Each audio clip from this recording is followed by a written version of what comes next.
tercurah bagi dunia. Karyamu, kasihmu, oh yang termulia, tiada terselami. Besar dan ajaib perbuatanmu, kau beri hidupmu bagi diriku.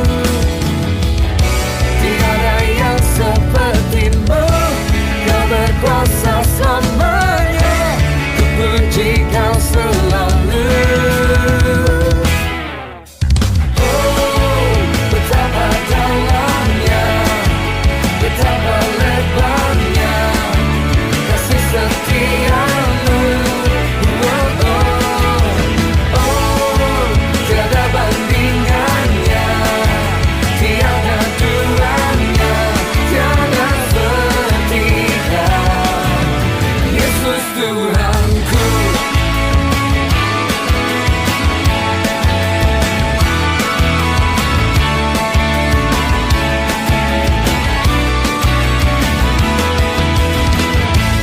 Begitu besar kasih, tak tercurah bagi dunia. Karyamu, kasihmu, oh yang termulia. Oh, oh, oh, tiada terselami. Besar dan ajaib perbuatanmu, kau beri hidupmu, oh bagi diriku. Tiada yang sepertimu, kau berkuasa selamanya. Ku puji kau selalu. Oh, oh, betapa dalamnya, betapa lebarnya kasih setiamu. Oh, oh, oh, tiada bandingannya, tiada duanya, tiada setia. Yesus Tuhanku, anugerahmu selalu baru, Anugerahmu selalu baru. tiada berkesudahan.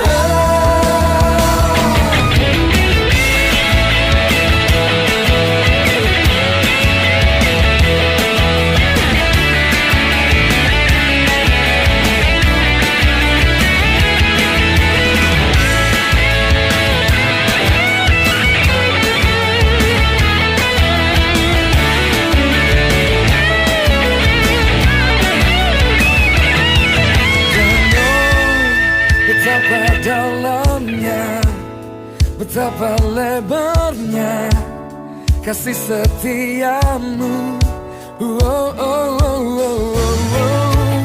Tiada bandingannya, tiada duanya, tiada seperti kau. Oh, betapa dalamnya, betapa lebarnya kasih setiamu.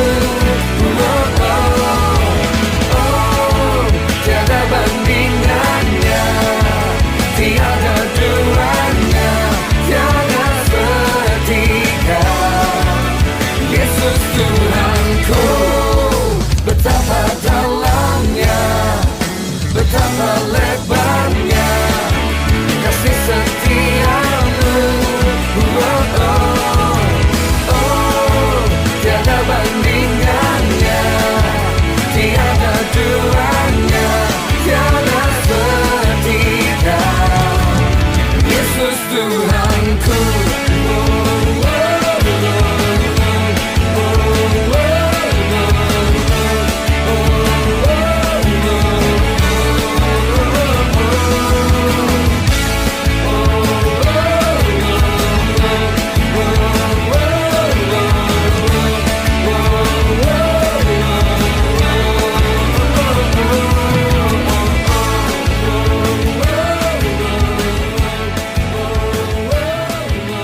Mari kita persiapkan hati kita untuk memuji Tuhan dan menyembah Tuhan. Haleluya.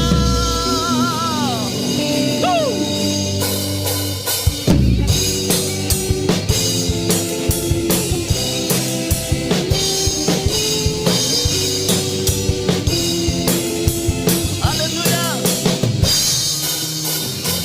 Mari kita semua umat pilihan Allah, dengarlah panggilannya untuk menggenapi firman-Nya. Sekaranglah waktunya untuk berdiri bagi bangsa ini. Mari maju umat pemenang. One more. Mari kita semua umat pilihan Allah, dengarlah panggilannya untuk menggenapi firman-Nya. Sekaranglah waktunya untuk berdiri bagi bangsa ini. Mari maju umat pemenang. Bukan bangkit, katakan kemuliaannya. Bukan bangkit, nyatakan kebesarannya. Sampai setiap lutut bertelut bahwa kita mengaku bahwa Yesus Kristuslah Tuhan, Raja segala raja. Dialah Raja.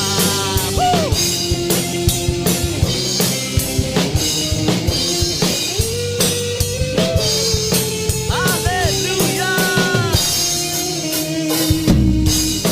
Sebuah umat pilihan Allah, dengarkanlah panggilannya untuk menggenapi firman-Nya. Sekaranglah waktunya untuk berdiri bagi bangsa ini. Mari maju umat pemenang. Bukan bangkit, nyatakan kemuliaannya. Bukan bangkit, nyatakan kebesarannya. Sampai setiap lutut bertelut bahwa kita mengaku bahwa Yesus Kristuslah Tuhan, Raja segala raja. Dialah Raja. Dialah Raja. Dialah Raja. Haleluya. Yesus Kristus, Dialah Raja atas segala raja. Amin. Yang memberikan kekuatan bagi kita yaitu Tuhan Yesus. Haleluya.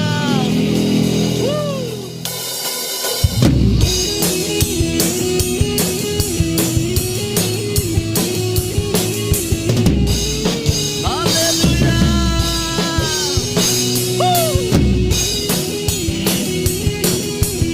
Tuhanlah kekuatanku.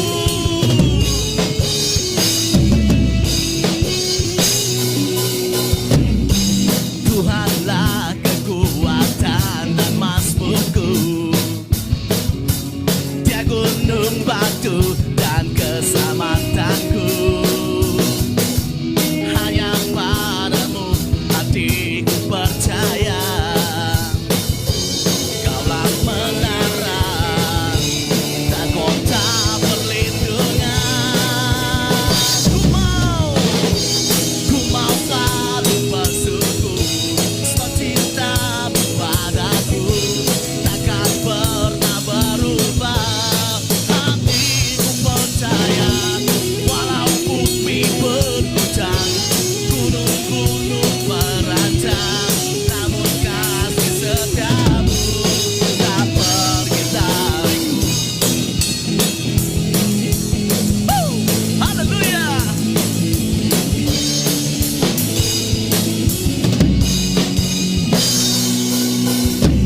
kehadirannya kami percaya.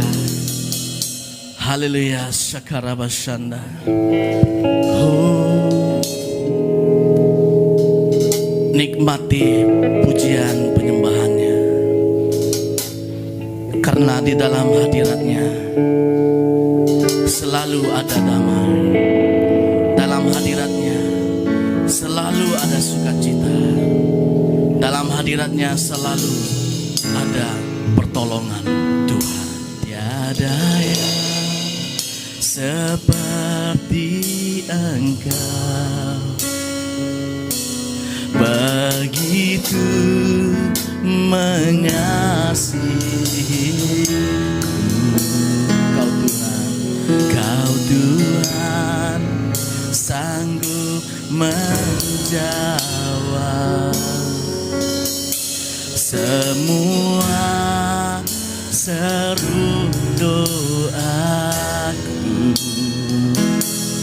Tiada yang seperti Engkau, begitu mengasihiku.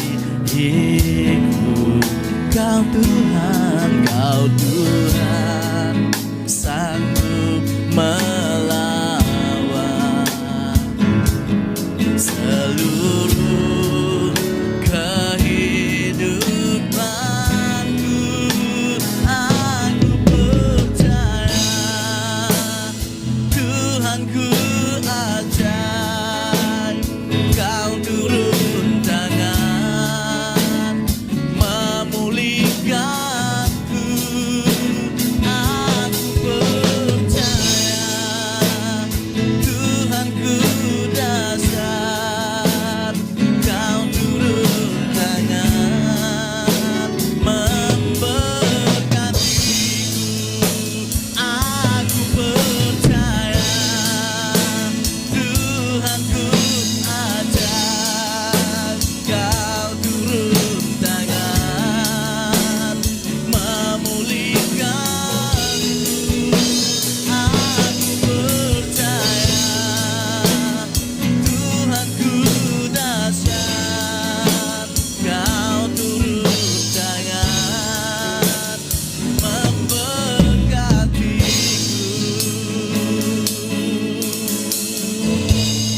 Haleluya. Oh, hadirmu Tuhan, hadirmu Tuhan, hadiratmu, hadiratmu.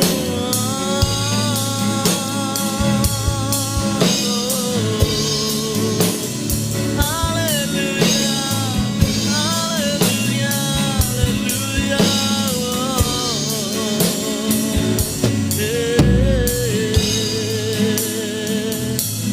Tiada yang seperti Engkau,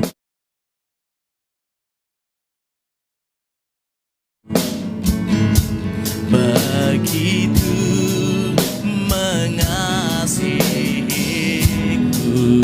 Kau Tuhan, Kau Tuhan, sanggup menjawab semua seru doaku. Tiada yang seperti Engkau, begitu mengasihiku. Kau Tuhan, sanggup melawat seluruh hidupku, seluruh kehidupanku. Aku percaya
bagi Tuhan Yesus kita.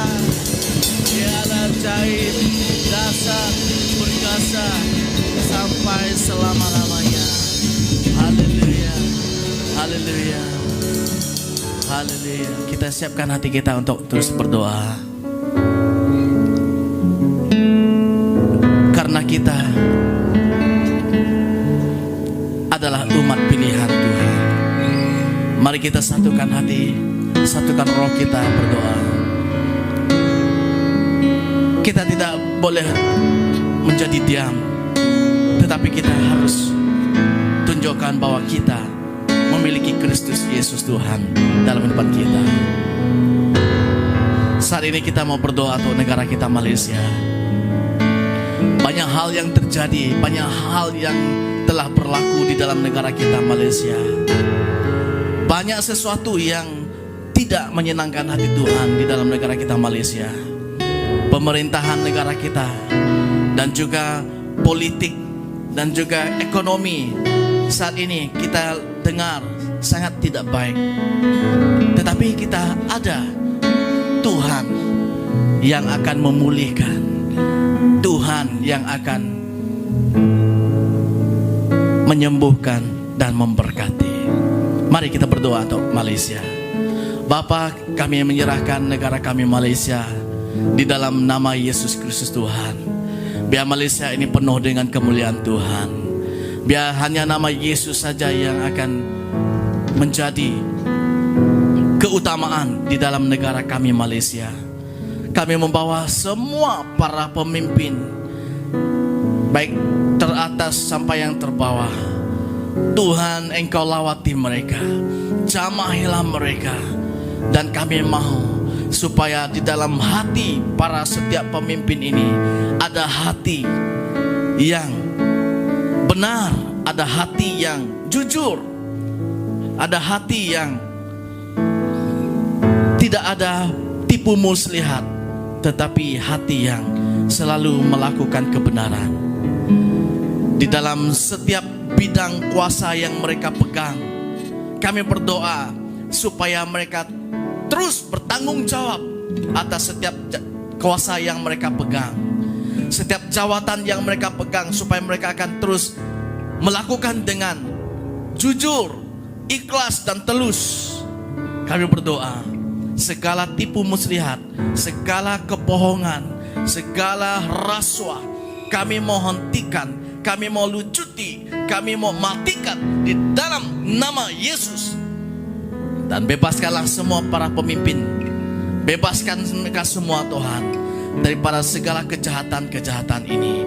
Bebaskan, sembuhkan hati mereka daripada segala hal-hal yang mematikan kehidupan mereka. Dan kami berdoa supaya pemimpin ini juga mengenal Yesus sebagai Tuhan dan Juru Selamat. Terima kasih Bapak, kami berdoa pemulihan akan terjadi di dalam setiap jabatan-jabatan, bidang-bidang kuasa yang mereka pegang, supaya mereka akan terus bertanggung jawab atas semuanya.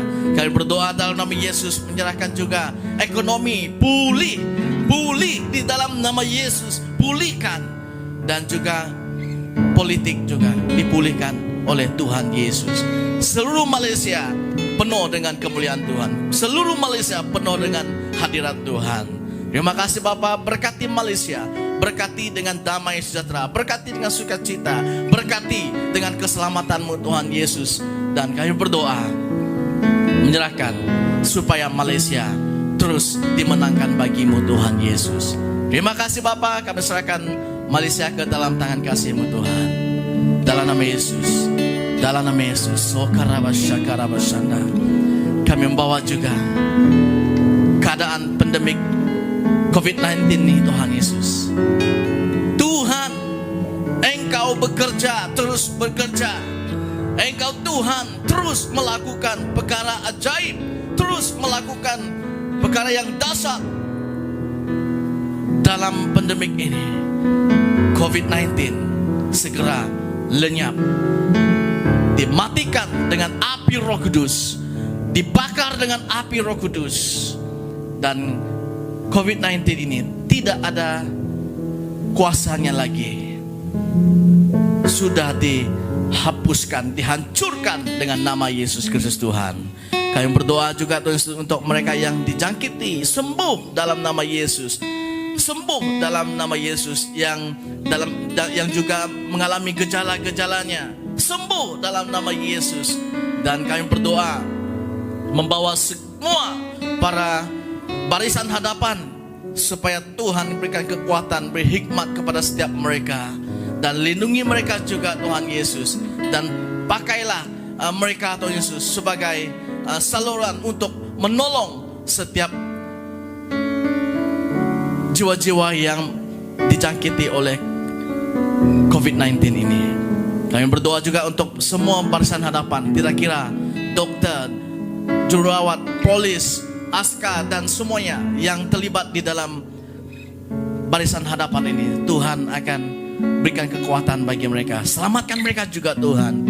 Dan Tuhan hadir dalam kehidupan mereka, supaya mereka tahu bahwa setiap apa yang mereka lakukan, penyertaan Tuhan ada bersama dengan mereka. Terima kasih Bapa, kami serahkan semuanya ke dalam tangan kasih-Mu Tuhan. Kami membawa juga negeri Johor. Tuhan, Engkau berkati negeri ini. Engkau terus curahkan damai, sejahtera-Mu, ketentraman-Mu, dan juga pelindungan-Mu, keselamatan-Mu di dalam negeri ini, supaya semua jiwa-jiwa akan mengalami nama Yesus. Nama Yesus yang merubahkan, nama Yesus yang menyelamatkan semuanya. Berkati Johor Bahru, berkati Sultan, berkati semua kerajaan negeri, para pembesar yang menjaga, yang mentadbirkan negeri ini Tuhan Yesus, supaya Tuhan berikan hikmat, roh takut akan Tuhan bagi mereka Tuhan. Terima kasih Bapa, kami serahkan semuanya ke dalam tangan kasih-Mu. Dan kami berdoa juga Tuhan Yesus untuk gereja-gereja-Mu seluruh Malaysia.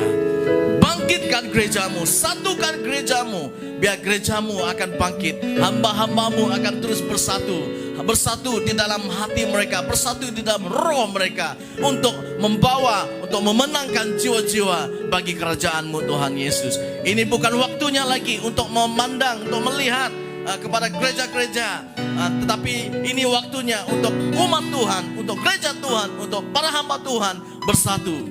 Nah, kami berdoa gereja-Mu akan diberkati. Berkati semua hamba-Mu. Terima kasih Bapa, kami serahkan semuanya ke dalam tangan kasih-Mu Tuhan. Di dalam nama Yesus kami mengucap syukur dan berdoa. Haleluya. Amin. Bagi kemuliaan bagi Tuhan Yesus kita. Haleluya. Haleluya. Dan kita siapkan hati kita juga untuk pemberian kita pada saat ini.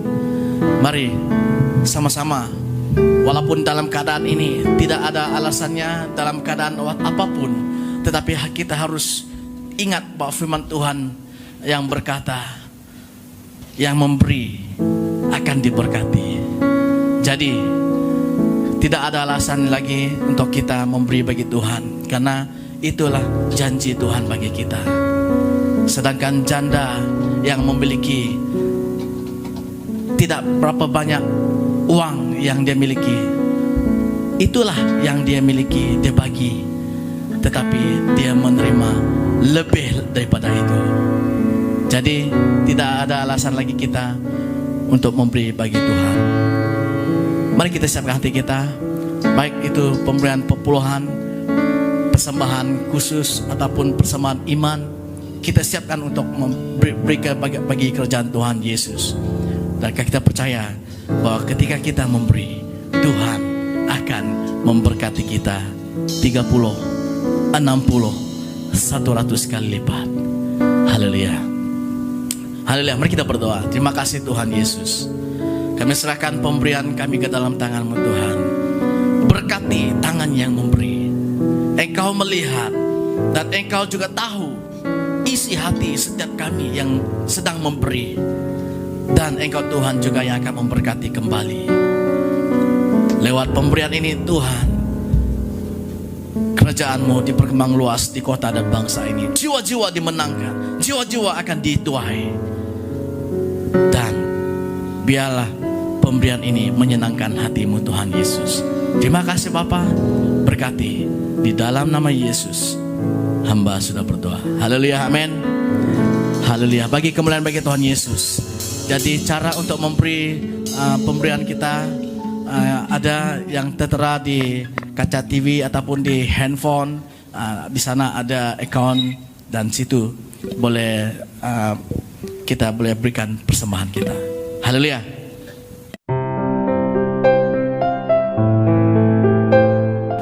Sekarang waktunya kita akan mendengar kebenaran firman Tuhan yang boleh mengubah cara pandang kita mengenai kehidupan.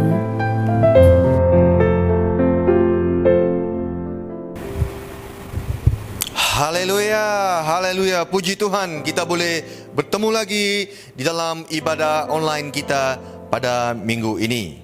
Saya berharap saudara-saudari yang menyaksikan ibadah online ini dalam keadaan yang baik-baik saja, sama seperti jiwamu baik-baik sahaja. Haleluya. Tanpa buang waktu, mari saya ajak kita semua mendengar firman Tuhan. Firman Tuhan yang saya mau kongsikan dengan kita semua pada hari ini, saya berikan judul kepercayaan yang benar. Sekali lagi, kepercayaan yang benar. Haleluya.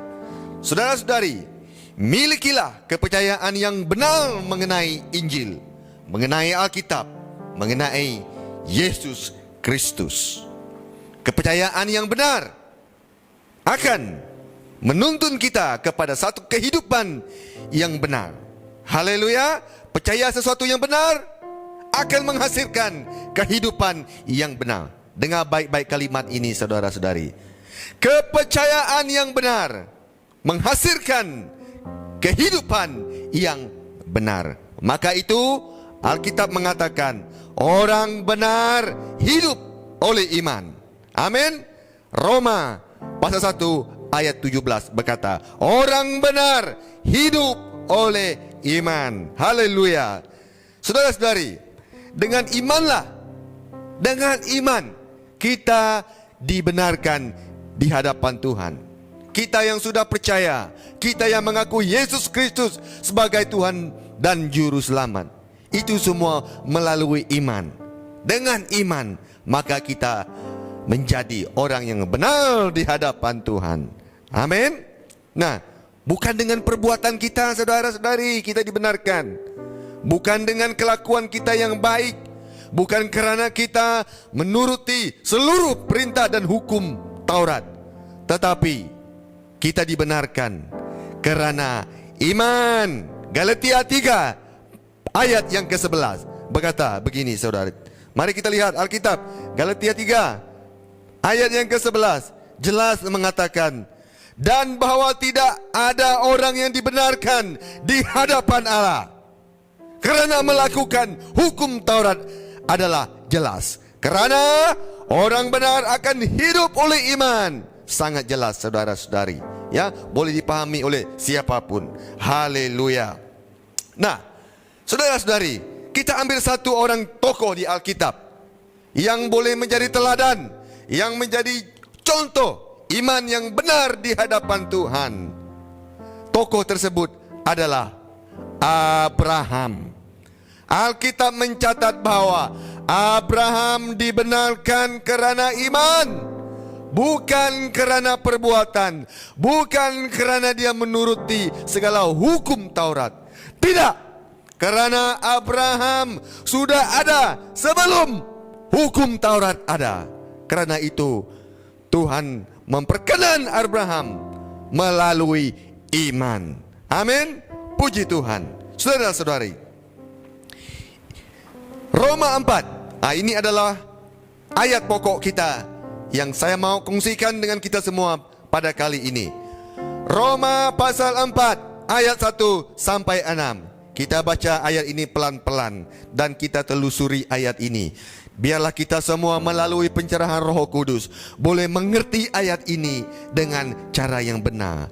Kami mohon kepada Roh Kudus supaya Roh Kudus memberikan pencerahan di dalam akal pikiran budi kami. Mari kita baca ayat ini. Roma pasal 4 mulai ayat 1 berkata begini. Judulnya adalah Abraham dibenarkan kerana iman. Ayat 1. Jadi apakah akan kita katakan tentang Abraham, bapa leluhur jasmani kita? Sebab jikalau Abraham dibenarkan kerana perbuatannya, maka ia beroleh dasar untuk bermegah, tetapi tidak di hadapan Allah. Sebab apakah dikatakan nas kitab suci? Lalu percayalah Abraham kepada Tuhan, dan Tuhan memperhitungkan hal itu kepadanya sebagai kebenaran. Ayat 4. Kalau ada orang yang bekerja, upahnya tidak diperhitungkan sebagai hadiah, tetapi sebagai haknya. Ayat 5. Tetapi kalau ada orang yang tidak bekerja, namun percaya kepada Dia yang membenarkan orang durhaka, imannya diperhitungkan menjadi kebenaran. Ayat 6. Seperti juga Daud menyebut, berbahagialah orang yang dibenarkan Allah, bukan berdasarkan perbuatannya. Haleluya. Saudara-saudari, saya mau kita semua memperhatikan ayat yang kelima ini.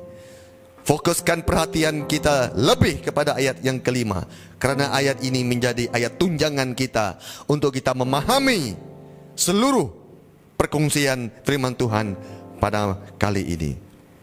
Haleluya. Ayat 5 tadi berkata apa?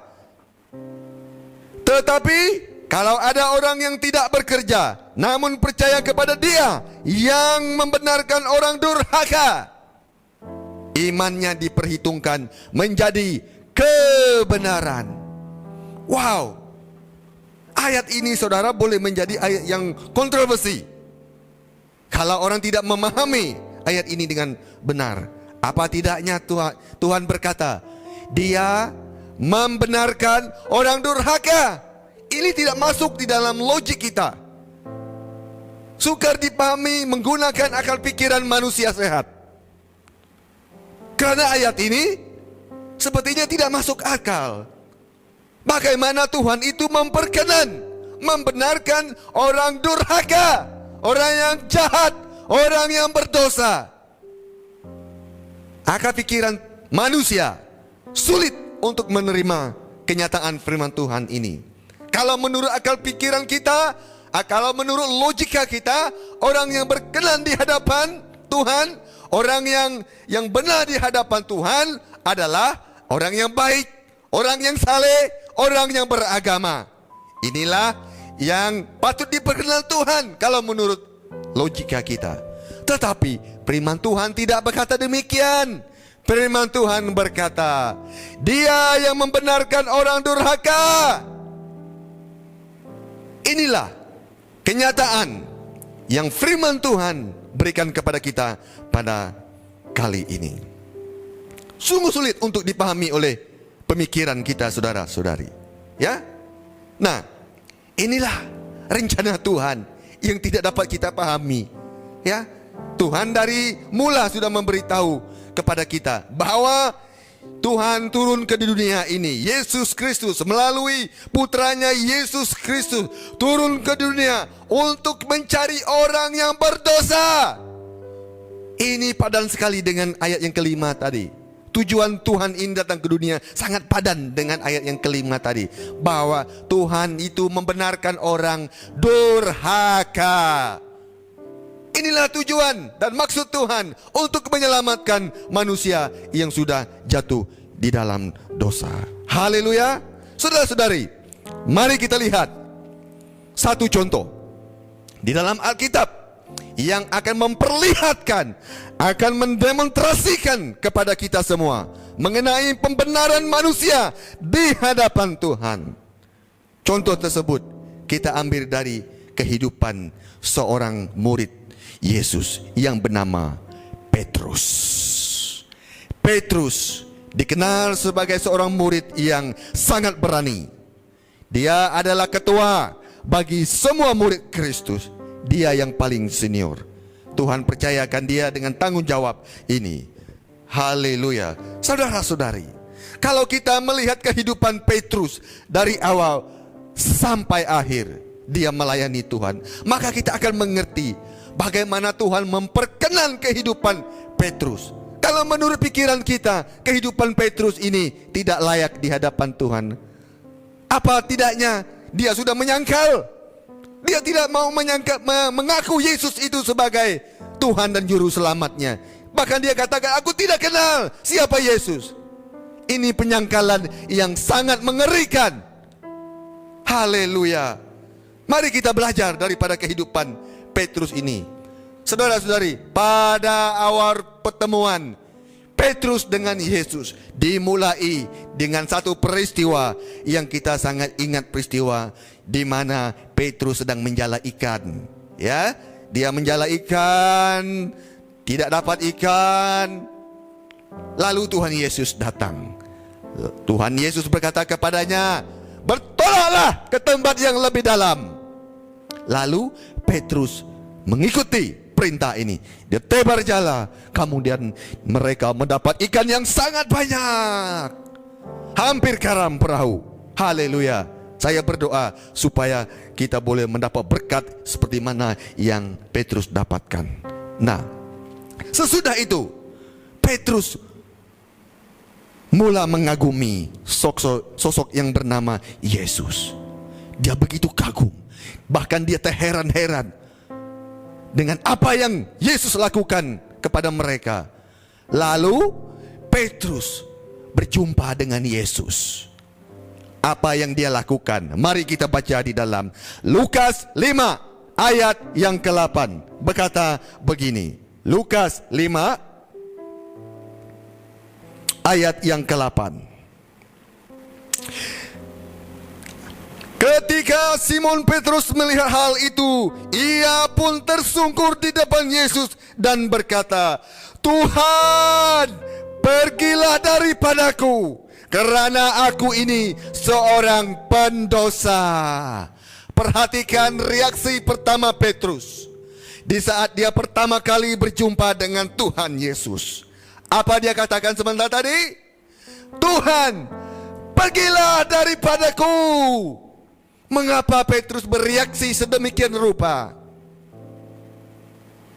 Reaksi Petrus ini, saudara-saudari, ini adalah rentetan daripada pengalaman yang dia alami sebelum dia berjumpa Yesus Kristus. Pikirannya selama ini sudah pasti, ya, dipengaruhi oleh dengan kehidupan dan kebudayaan orang Yahudi, dengan hukum Tauratnya, dengan para imamnya, dengan kehidupan masyarakat di sekelilingnya. Itu semua mempengaruhi akal pikiran Petrus. Petrus beranggapan bahwa di saat Yesus datang kepada dia, dia melihat Yesus itu sebagai sosok yang kudus, yang suci. Ya, benar saudara-saudari, Tuhan kita Tuhan yang kudus. 3 kali kudus. Kudus, kudus, kudus. Kuduslah Tuhan yang maha kuasa. Tidak dapat disangkar, tidak dapat ditentang, tidak dapat dibahaskan. Memang Tuhan adalah Tuhan yang kudus. 3 kali kudus, saudara-saudari. Tetapi paradigma, cara pikir Petrus mengenai kekudusan Tuhan itu tidak seperti yang Yesus maukan. Petrus berkata, pergi daripadaku. Dia masih beranggapan bahwa kekudusan Tuhan dengan manusia yang berdosa itu sulit untuk disatukan. Bukankah itu yang terjadi dalam perjanjian lama? Bukan sembarangan boleh berjumpa dengan hadirat Tuhan di ruang maha kudus. Hanya imam yang terpilih, yang sudah mempersiapkan diri, yang benar-benar kudus dan suci, baru layak menghadap hadirat Tuhan. Kalau tidak cukup kudus, kalau tidak cukup suci, tidak cukup layak, iman itu akan mati. Begitulah kekudusan Tuhan mempengaruhi manusia di dalam perjanjian lama. Petrus ini masih terikat lagi pikirannya dengan cara yang demikian. Saudara-saudari, Yesus datang membawa kekudusan, bersama kekudusannya, bersama kuasanya, bersama kasihnya. Dia mau kongsikan ini dengan manusia. Dia tidak mau pisahkan dirinya dengan manusia. Dia mau kekudusannya, kuasanya, kasihnya diberi kepada manusia. Itulah tujuannya datang ke dunia ini, untuk membawa bersama-sama manusia yang mau percaya kepadanya, tinggal bersama-sama di dalam kerajaannya. Itulah tujuan Tuhan Yesus. Tetapi Petrus beranggapan, tidak, aku tidak layak. Demikian tanggapan Petrus. Petrus mempunyai tanggapan yang salah mengenai kekudusan Tuhan Yesus. Dia pikir Tuhan itu jauh di sana, di atas sana. Manusia tinggal di bumi ini kecil sekali, tidak layak. Itulah tanggapan Petrus. Sayang sekali. Lalu Yesus kata apa setelah itu? Yesus berkata, sebab ia dan semua orang yang bersama-sama dengan dia takjub oleh karena banyaknya ikan yang mereka tangkap.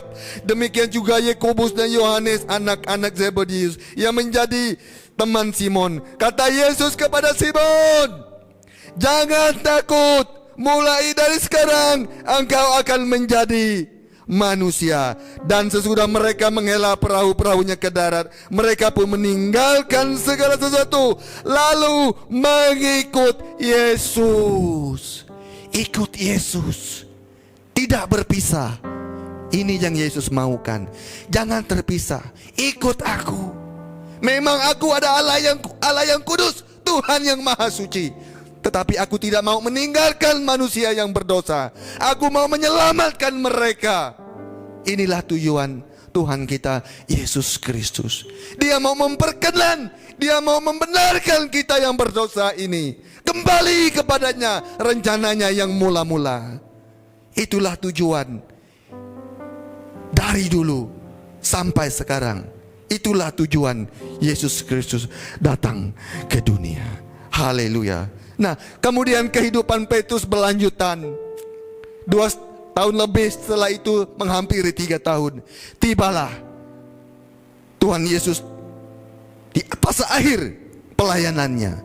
Yesus mau diserahkan, Yesus mau ditangkap dan disalibkan dan dibunuh.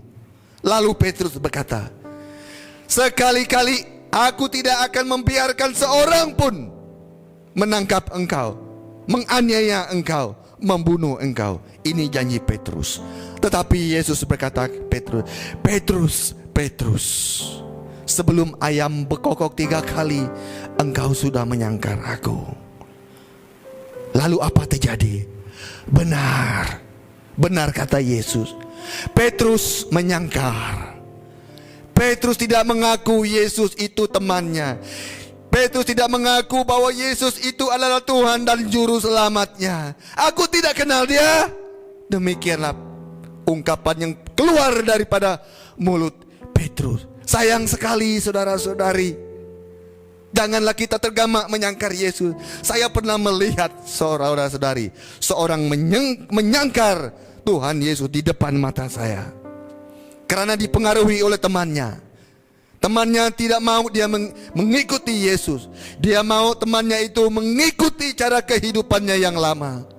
Orang ini tergamak menyangkal Yesus. Dia ambil gong, saudara. Dia pukul gong 7 kali. Ini adalah simbolik bahwa dia menyangkal Yesus. Saya melihat kejadian ini sangat menakutkan. Setelah itu saya tidak tahu apa yang terjadi kepada orang yang menyangkal Yesus ini. Jangan saudara-saudari kita mengambil keputusan yang salah ini, saudara-saudari. Ikutlah Yesus. Petrus, setelah dia menyangkal Kristus, Yesus yang sudah bangkit dari kematian, lalu Petrus dan teman-temannya kembali ke cara hidup mereka yang lama. Mereka kembali menangkap ikan, saudara-saudari. Tadi Yesus katakan kepada mereka, aku akan menjadikan kamu penjala manusia. Lalu sekarang apa yang terjadi? Petrus kembali menjala ikan. Pada satu kali Yesus menampakkan diri di tepi danau. Dari jauh Yesus melihat mereka menangkap ikan. Kalau saya jadi Yesus, saya akan berkata, waduh kasihan. Dulu saya pernah berkata kepada mereka, mari kita menjala manusia. Tetapi kenapa mereka sekarang menjala ikan kembali? Nah, mari kita lihat di dalam Yohanes 1 ayat yang ke-7. Ya, ini adalah peristiwa yang memperlihatkan sebuah demonstrasi kasih Allah kepada Petrus dan kepada seluruh umat manusia. Dikatakan begini, saudara-saudari, ayat yang ke-7 pasal yang ke-21.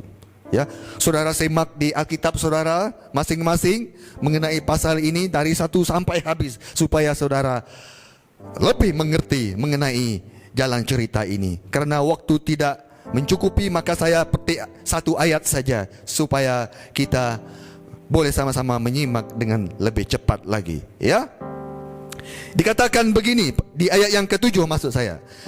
Maka murid yang dikasihi Yesus itu berkata kepada Petrus, "Itu Tuhan." Ketika Petrus mendengar bahwa itu adalah Tuhan, maka ia mengenakan pakaiannya, sebab ia tidak berpakaian, lalu terjun ke dalam danau. Seorang murid yang bernama Yohanes, dia mengenal sosok Yesus di tepi danau. Dari jauh hanya Yohanes yang mengenal. Mengapa hanya Yohanes?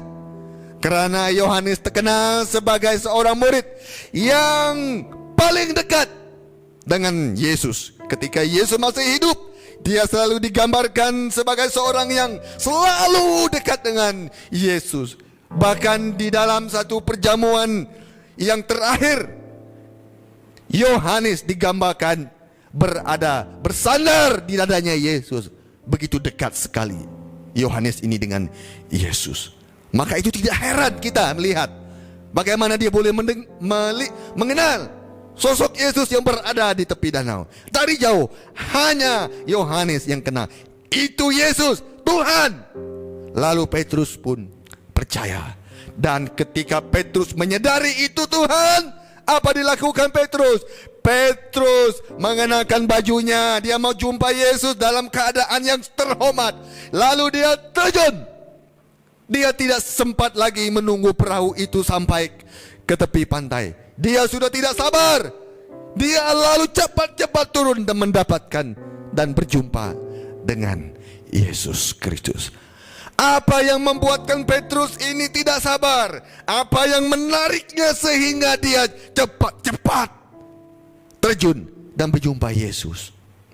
Karena kasih Yesus. Kasih Yesus. Di pertemuan pertama tadi, mengapa dia berkata, "Pergilah Yesus daripadaku"? Kenapa dia berkata begitu? Karena kekudusan Tuhan. Tuhan Maha Kudus. Tapi Petrus punya pengertian yang tidak benar. Yesus memang kudus, Tuhan memang kudus, tapi tanggapan Petrus mengenai kekudusan itu tidak benar. Dia pikir dia berdosa, Tuhan kudus, oh tidak boleh bersatu. Di dalam perjanjian lama, orang yang najis, orang yang kotor, itu dijauhi. Sangat dijauhi.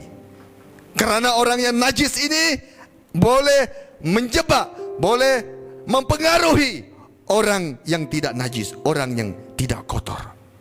Tetapi di dalam perjanjian baru, saat Yesus datang ke dunia ini, kekudusan akan merubah kenajisan. Kalau di dalam perjanjian lama, kenajisan akan menular kepada orang yang tidak najis.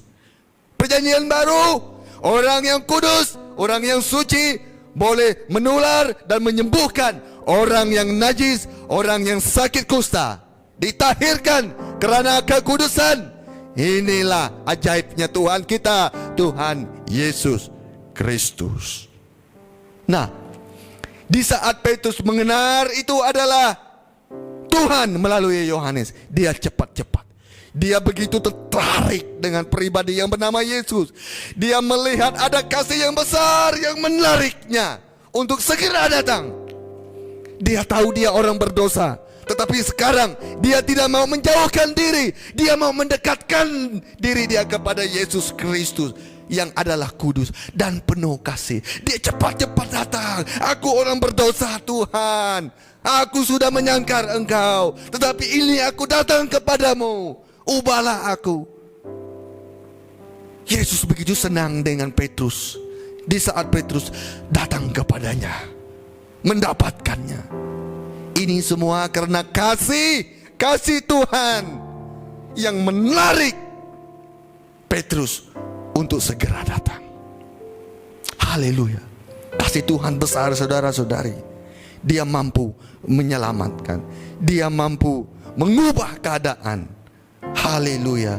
Begitulah kekudusan, kuasa dan kasih Tuhan kita Yesus Kristus yang sudah datang ke dunia ini untuk melawat umat manusia dan menyelamatkannya. Amin. Mengertilah akan kasih Tuhan. Tuhan tidak mau kita jauh daripadanya. Tuhan mau kita selalu dekat kepadanya. Tuhan rindu, selalu rindu. Dia menanti-nantikan kita datang kepadanya di dalam doa, di dalam pembacaan dan perenungan firman Tuhan. Haleluya. Sekian saja ibadah kita pada hari ini. Sebelum kita mengakhiri ibadah ini, mari kita berdoa, saudara-saudari. Biarlah firman Tuhan yang kita dengar sebentar tadi akan mengubahkan cara pikir kita. Biarlah kita mempunyai satu konsep yang benar. Biarlah kita memiliki kepercayaan yang benar di hadapan Tuhan mulai malam hari ini. Mari kita berdoa. Haleluya. Terima kasih Tuhan. Terima kasih Yesus. Kami sudah memuji Engkau dari awal ibadah. Kami sudah menyembah Engkau dalam roh dan kebenaran. Kami sudah menaikkan doa-doa kami bagi suku, bangsa dan negara. Dan kami sudah mendengar sabda firman-Mu yang dahsyat, yang ajaib sebentar dari Tuhan.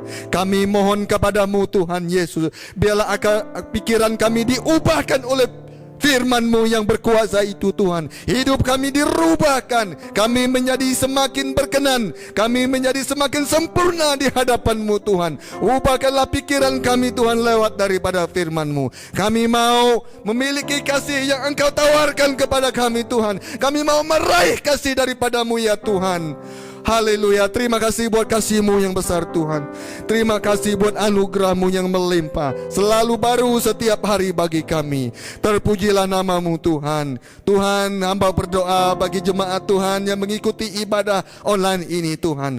Kalau ada yang sakit saat ini, sembuhkan ya Tuhan. Kalau ada yang susah saat ini, hiburkan mereka ya Tuhan. Yang hilang pekerjaan, Tuhan sediakan pekerjaan yang baru kepada mereka Tuhan Yesus. Berkati kami semua Tuhan. Lawati keluarga demi keluarga. Biarlah kami tetap teguh di dalam Engkau, di dalam pengharapan akan Yesus Kristus sebagai Tuhan dan Juru Selamat kami. Terima kasih Tuhan. Terima kasih Yesus. Terpujilah nama-Mu ya Tuhan. Hanya di dalam nama Tuhan Yesus Kristus kami telah berdoa. Haleluya. Sama-sama kita katakan amin. Terima kasih saudara-saudari. Tuhan Yesus memberkati. Kita bertemu kembali di dalam ibadah di minggu hadapan. Haleluya. Ku datang Tuhan dalam hadirat-Mu, berhiaskan kekudusan. Seluruh surga sujud menyembah-Mu. Ku tersungkur dan berseru,